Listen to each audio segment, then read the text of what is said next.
So Sam and I did a series that we did 5 installments over Easter week, and it was telling the story of the Passion, event by event, but relating it to the plants in English folklore. Particularly before people were literate, it was a way of remembering the stories and attaching them to things that we lived our life so much more out day. You know, you walked to and from the fields every day. So these things that you met commonly, you kind of, the stories you'd heard week after week in church, you just attach them to plants. In other words, there was a plant related to almost every element in the Passion. This is part of English folklore interpretively.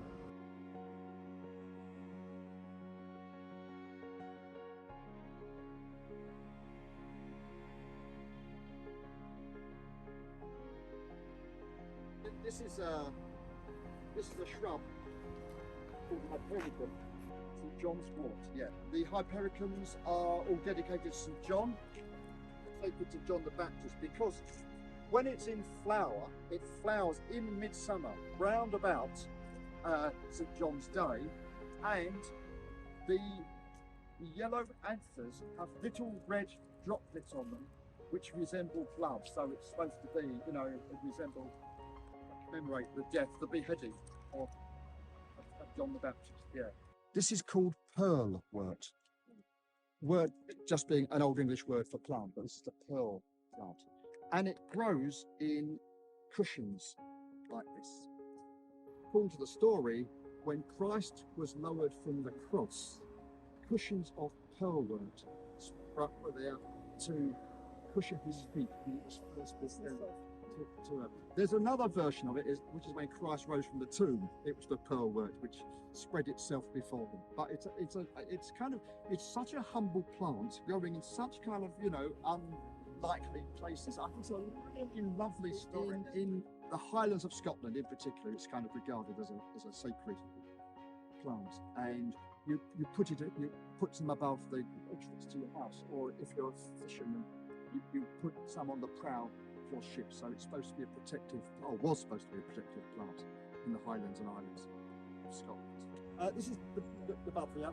It has the lovely blue-purple flower heads, which are so attractive to butterflies. It has these minute seeds which catch and spread on the wind. This shrub has the amazing attribute of being named after not one but 2 different clergy. This plant was Buddleia Davidii, and Adam Buddle was a botanist but also a priest. He's buried at St Andrew's, Holborn, and Linnaeus, who started this naming system, he admired Buddle's work so much that he named it Buddleia in his honour. But Davidii was Père David, Father David, a French Jesuit missionary.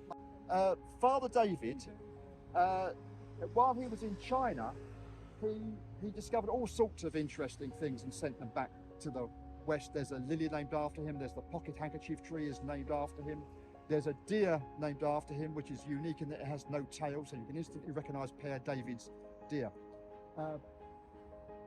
So this was named after him and his work in China. And in China it grows in the west around the Tibetan borders, and it grows in stony river valleys where it forms great thickets. So when it was brought over and introduced as a garden plant, it found the stony places. You know, you can find it growing on the tops of buildings and on railway arches and in the crevices over there. So it finds those places very similar to its original habitat. But in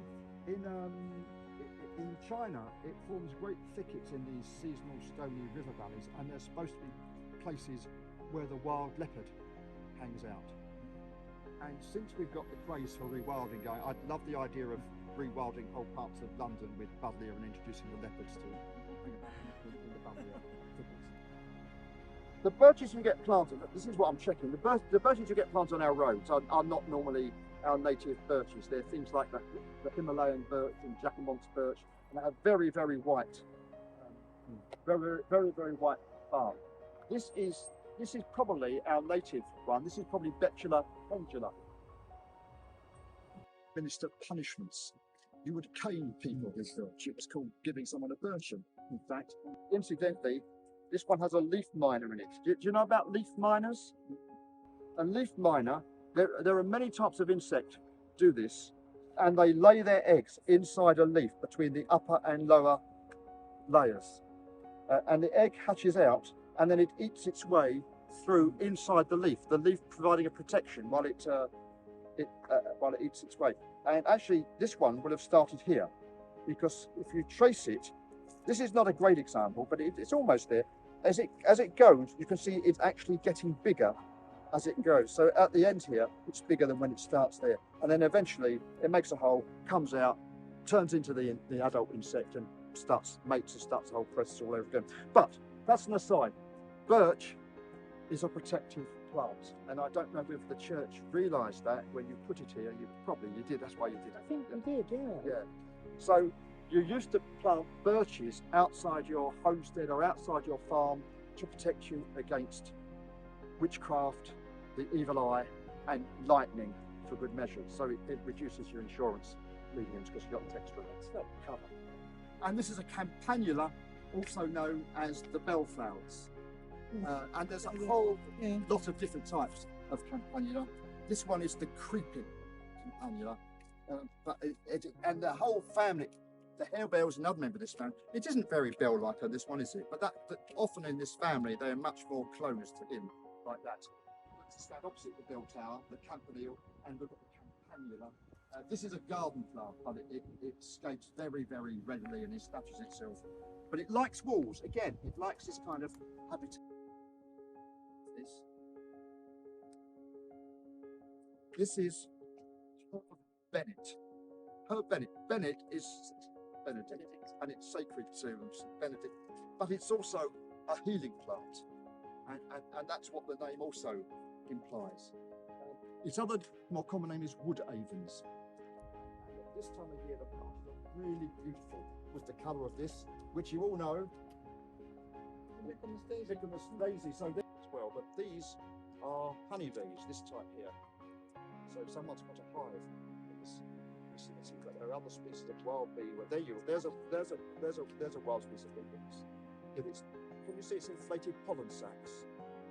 So it's storing the pollen that it collects in those yellow sacs on its leg. So a great plant. This is chickweed. I spent years I had a budgie when I was all told to collect chickweed, and I never found out what chickweed was. It's chickweed. There are several types, and some have a more lush growth than this one. But this is just the common chickweed. And when you see the flower, which you can't see now, it's a white flower, and the petals are very deeply divided and separate. So it has the appearance of a star. So this is the second plant named after a star. That one's Aster. This is Stellaria from Stella. Stellaria media from Stella, the star. It's chickweed because it was fed in the day, not just chickens, but in those, everyone in the working class homes had their cock linnet or their canary or goldfinch. All those birds used to be kept in cages, and this was fed to the birds. And people used to sell it around the streets. In the old books, there's actually a street cry associated with the sale of chickweed, and you can eat it. Put it in your salad. You can cook it, but there's no need, you can eat it raw, and it has a really pleasant nutty taste mixing with other things. So you can use chickweed in a salad. Forget-me-not. Actually, there are lots of different wild forget-me-nots. It's quite easy to confuse them, but I'm guessing from that flower that this is the small flowered forget-me-not, which is actually one of the species that we have. So same family as the comfreys. What intrigues me is where the name forget-me-not might come from. And apparently it comes from an 18th century German poem when a young man is out walking with his lover, and they're walking by a river, and he sees a beautiful plant that he wants to present to her. So he leans down to pick it and stretches too far and falls into the river, and is waved and is rushed away by the current. And as he goes, he waves the flower and shouts forget-me-nots.